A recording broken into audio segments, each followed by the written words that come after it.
Hello ಎಲ್ರಿಗೂ ನಮಸ್ಕಾರ. ನೀವೇನಾದರೂ ಸೈಬರ್ ಸೆಕ್ಯೂರಿಟಿ ಡೊಮೇನಲ್ಲಿ ನಿಮ್ಮ ಕೆರಿಯರ್ನ ಶುರು ಮಾಡಬೇಕು ಅಂತ ಇದ್ರೆ ನಿಮಗಾಗಿ ಈ ವಿಡಿಯೋ. ಇತ್ತೀಚಿನ ದಿನದಲ್ಲಿ ನೀವು ನೋಡ್ತಾ ಇರ್ಬೋದು, technology day by day improve ಆಗ್ತಾ ಹೋಗ್ತಾ ಇದೆ. ಟೆಕ್ನಾಲಜಿ ಇಂಪ್ರೂವ್ ಆಗ್ತಾ ಅದರಲ್ಲಿರೋಂತಹ ಲೂಪ್ ಹೋಲ್ ಸಹ ಜಾಸ್ತಿ ಆಗ್ತಾ ಇರುತ್ತೆ. ಈ ಲೂಪ್ ಹೋಲ್ಸ್ನೆಲ್ಲ ಕವರ್ ಮಾಡಲಿಕ್ಕೆ ಸೈಬರ್ ಸೆಕ್ಯೂರಿಟಿ ಪ್ರೊಫೆಷನಲ್ಸ್ ಅಥವಾ ಸೈಬರ್ ಸೆಕ್ಯೂರಿಟಿ ಡೊಮೇನ್ದು ಪಾತ್ರ ತುಂಬ ಮುಖ್ಯವಾಗುತ್ತೆ.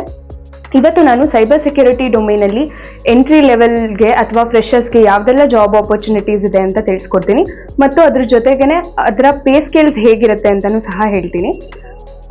ಮೊದಲನೇದಾಗಿ associate cyber security engineer, next is associate security analyst and junior penetration tester ಮತ್ತು ಸೆಕ್ಯೂರಿಟಿ ಕನ್ಸಲ್ಟೆಂಟ್. ಈ ಎಲ್ಲ ಜಾಬ್ ರೋಲ್ಗೆ ನೀವು ಎಂಟ್ರಿ ಲೆವೆಲಲ್ಲೇ ಅಪ್ಲೈ ಮಾಡ್ಬೋದು. ಇದಾದಮೇಲೆ ನಿಮಗೆ ನೆಟ್ವರ್ಕಿಂಗ್ ಕಾನ್ಸೆಪ್ಟ್ಸ್ ಇನ್ನೂ ಸ್ಟ್ರಾಂಗ್ ಇತ್ತು ಅಂತ ಹೇಳಿದಾಗ ಜೂನಿಯರ್ ನೆಟ್ವರ್ಕ್ ಸೆಕ್ಯೂರಿಟಿ ಇಂಜಿನಿಯರ್ ರೋಲ್ಗೆ ಸಹ ಅಪ್ಲೈ ಮಾಡ್ಬೋದು. ಇನ್ನು ಡಿಜಿಟಲ್ ಫೊರೆನ್ಸಿಕ್ಸ್ ಮತ್ತು ಸೈಬರ್ ಫೊರೆನ್ಸಿಕ್ಸಲ್ಲಿ ಆಸಕ್ತಿ ಇತ್ತು ಅಂತ ಹೇಳಿದಾಗ ಸೈಬರ್ ಫೊರೆನ್ಸಿಕ್ ಅನಾಲಿಸ್ಟ್ ರೋಲ್ಗೆ ನೀವು ಅಪ್ಲೈ ಮಾಡ್ಬೋದು. ಈಗ ನಾನು ಮೆನ್ಷನ್ ಮಾಡಿರುವಂತಹ ಜಾಬ್ ರೋಲ್ಸ್ಗಳ ಆವ್ರೇಜ್ ಪ್ಯಾಕೇಜ್ ಬಂದು 4 to 7 lakhs per annum ಇರುತ್ತೆ. ಸೈಬರ್ ಸೆಕ್ಯೂರಿಟಿಲಿ ನೀವು ಸ್ಕಿಲ್ಸ್ನ ಡೆವಲಪ್ ಮಾಡೋದ್ರ ಜೊತೆಗೆ ಸರ್ಟಿಫಿಕೇಶನ್ಸ್ ಮಾಡ್ಕೊಳ್ಳೋದು ಸಹ ಅಷ್ಟೇ ಇಂಪಾರ್ಟೆಂಟ್ ಆಗುತ್ತೆ.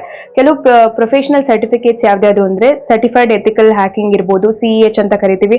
ಅದೇ ಥರ OSCP ಅಂತ ಇದೆ, ಮತ್ತು CISSP ಅಂತ ಇದೆ. ಈ ಸರ್ಟಿಫಿಕೇಶನ್ಸ್ ಎಲ್ಲ ನೀವು ಮಾಡ್ಕೊಳ್ಳೋದ್ರಿಂದ ನಿಮ್ಮ ಪ್ರೊಫೈಲ್ನ ವೇಟೇಜು ಇನ್ನೂ ಜಾಸ್ತಿ ಇರುತ್ತೆ. Thank you for your attention and I wish you all the very best for your cyber security journey.